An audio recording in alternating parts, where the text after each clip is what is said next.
ಕೃತಕ ಬುದ್ಧಿಮತ್ತೆ ಆಧಾರಿತ ಎಂಜಿನಿಯರಿಂಗ್ ಪರಿಹಾರಗಳ ಹೊಸ ಅಲೆಗೆ ಚಾಲನೆ ನೀಡಿದ L&T ಟೆಕ್ನಾಲಜಿ ಸರ್ವಿಸ್ನ ಜಾಗತಿಕ ಎಂಜಿನಿಯರಿಂಗ್ ಇಂಟೆಲಿಜೆನ್ಸ್ ಹ್ಯಾಕಥಾನ್. ಕೃತಕ ಬುದ್ಧಿಮತ್ತೆ ಅಂದರೆ AI ಆಧಾರಿತ ಸಂಕೀರ್ಣ ಸ್ವರೂಪದ ಎಂಜಿನಿಯರಿಂಗ್ ಸವಾಲುಗಳಿಗೆ ಪರಿಹಾರ ಕಂಡುಹಿಡಿಯುವ ವಿಶಿಷ್ಟ ಪ್ರಯತ್ನ. ಭಾರತ, ಅಮೆರಿಕ ಮತ್ತು ಯುರೋಪ್ನ 9 ಕೇಂದ್ರಗಳಲ್ಲಿ ಏಕಕಾಲದಲ್ಲಿ ನಡೆದ 24 ಗಂಟೆಗಳ ಹೊಸ ಆವಿಷ್ಕಾರಗಳ ಸ್ಪರ್ಧೆಯಲ್ಲಿ 770ಕ್ಕೂ ಹೆಚ್ಚು ತಂಡಗಳ 4,000 ಎಂಜಿನಿಯರುಗಳ ಪಾಲ್ಗೊಳ್ಳುವಿಕೆ.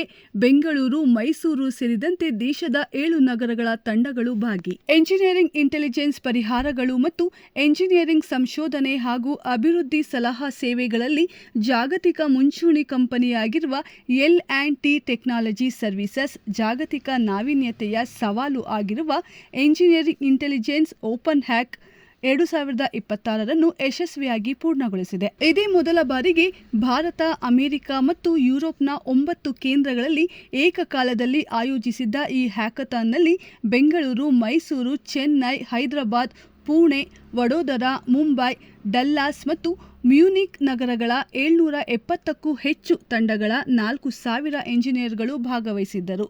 ಕೃತಕ ಬುದ್ಧಿಮತ್ತೆ ಆಧಾರಿತ ಸಂಕೀರ್ಣ ಸ್ವರೂಪದ ಎಂಜಿನಿಯರಿಂಗ್ ಸವಾಲುಗಳಿಗೆ ಪರಿಹಾರ ಕಂಡುಹಿಡಿಯುವ ಪ್ರಯತ್ನ ನಡೆಸಿದರು. ಕಂಪನಿಯ ಕಾರ್ಯತಂತ್ರದ ಬೆಳವಣಿಗೆಯ ಆದ್ಯತೆಗಳಿಗೆ ಅನುಗುಣವಾಗಿ 500ಕ್ಕೂ ಹೆಚ್ಚು ಸವಾಲುಗಳನ್ನು ರೂಪಿಸಲಾಗಿತ್ತು.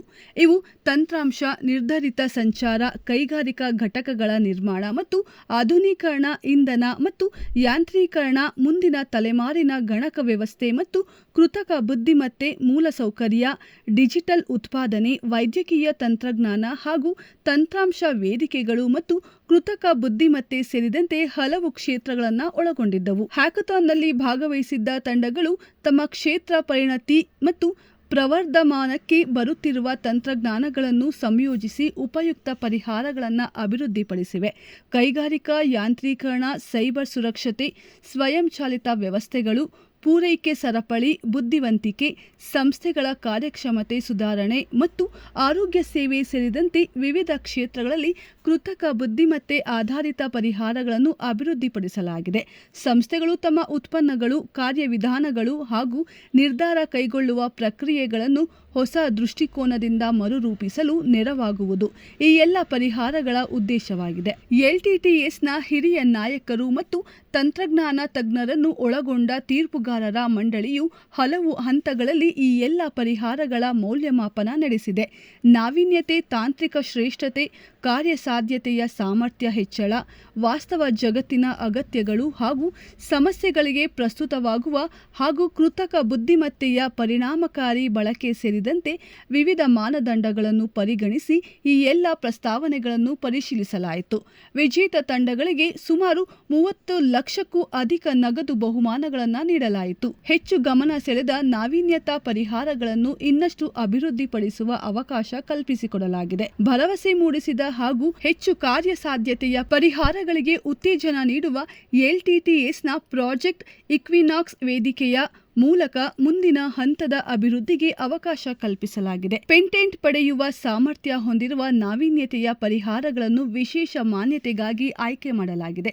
ತಮ್ಮ ಹೊಸ ಆಲೋಚನೆಗಳನ್ನು ಮೌಲ್ಯಯುತ ಬೌದ್ಧಿಕ ಆಸ್ತಿಯನ್ನಾಗಿ ಪರಿವರ್ತಿಸಿಕೊಳ್ಳುವುದಕ್ಕೂ ಈ ಹ್ಯಾಕಥಾನ್ನಲ್ಲಿ ಭಾಗವಹಿಸಿದವರಿಗೆ ಅವಕಾಶ ಕಲ್ಪಿಸಿಕೊಡಲಾಗಿದೆ. ಹ್ಯಾಕಥಾನ್ನಲ್ಲಿ ಭಾಗವಹಿಸಿದ ಹಾಗೂ ಪ್ರಶಸ್ತಿ ಬಹುಮಾನ ಪಡೆದ ತಂಡಗಳನ್ನು ಅಭಿನಂದಿಸಿರುವ L&T ಟೆಕ್ನಾಲಜಿ ಸರ್ವಿಸ್ನ ಮುಖ್ಯ ಕಾರ್ಯನಿರ್ವಹಣಾಧಿಕಾರಿ ಮೃತ್ಯುಂಜಯ ಕುಮಾರ್ ಸಿಂಗ್ ಅವರು, ಎಂಜಿನಿಯರಿಂಗ್ ಇಂಟೆಲಿಜೆನ್ಸ್ ಓಪನ್ ಹ್ಯಾಕ್ 2026 ಕಾರ್ಯಕ್ರಮವು ಎಂಜಿನಿಯರಿಂಗ್ ಪರಿಣತಿ ಮತ್ತು ಕೃತಕ ಬುದ್ಧಿಮತ್ತೆ ಒಗ್ಗೂಡಿಸಿ ವಾಸ್ತವ ಜಗತ್ತಿನ ಕೈಗಾರಿಕಾ ಸವಾಲುಗಳಿಗೆ ಪರಿಹಾರ ಕಂಡುಹಿಡಿಯುವ LTTSನ ಎಂಜಿನಿಯರಿಂಗ್ ಇಂಟೆಲಿಜೆನ್ಸ್ ದೂರದೃಷ್ಟಿಯನ್ನು ಪ್ರತಿಬಿಂಬಿಸುತ್ತದೆ. ಗಮನಾರ್ಹ ಸಂಖ್ಯೆಯ ಎಂಜಿನಿಯರುಗಳ ಭಾಗವಹಿಸುವಿಕೆಯ ಜೊತೆಗೆ ನಮ್ಮ ಎಂಜಿನಿಯರ್ಗಳು ಸಂದರ್ಭದ ಅರಿವು, ಕ್ಷೇತ್ರ ಪರಿಣತಿ ಮತ್ತು ಕೃತಕ ಬುದ್ಧಿಮತ್ತೆಯ ಸಾಮರ್ಥ್ಯ ಬಳಸಿಕೊಂಡು ವ್ಯಾವಹಾರಿಕವಾಗಿ ಮಹತ್ವ ಹೊಂದಿರುವ ಪರಿಹಾರಗಳನ್ನು ಅಭಿವೃದ್ಧಿಪಡಿಸಿರುವುದು ವಿಶೇಷವಾಗಿದೆ.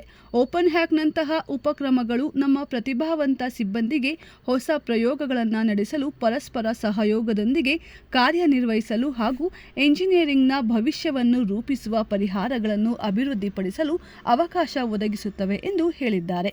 So we have 3,700 plus people participating on this across the globe.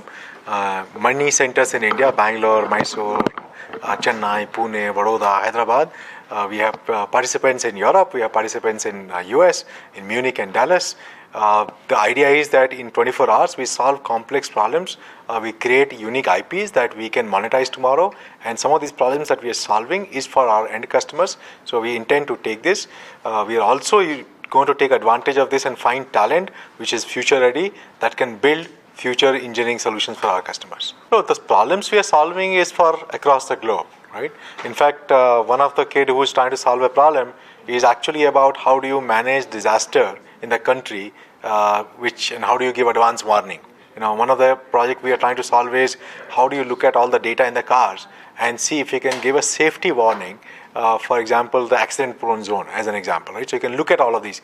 So these are all, global problems. There are some India-specific problems. We're trying to solve both of these. That's the idea. No, this is sector agnostic. I mean, some of them are building on mobile solutions. Some of them are building for mobility, auto companies. Some of them are building for oil and gas companies. Some of them are building for shipping. Some for aerospace. Some for even maybe retailers. Some for using for banking. So there any segment. I mean, we are not restricting, right? The idea, we are anybody who is trying to take an engineering problem and trying to solve it and embed intelligence within that and ensure the intelligence is being managed properly. That's what we do. We engineer the intelligence in a way that you will get the value of whatever is in the product or in the process, which is, can you do it faster? That's the idea. So this could be anywhere, right? It doesn't have to be India specific or global specific. We just started, so we'll get to know tomorrow. But the kind of solutions that people are attempting is very, very exciting. We are looking at people trying to solve, creating, like for example, a black box for automobile.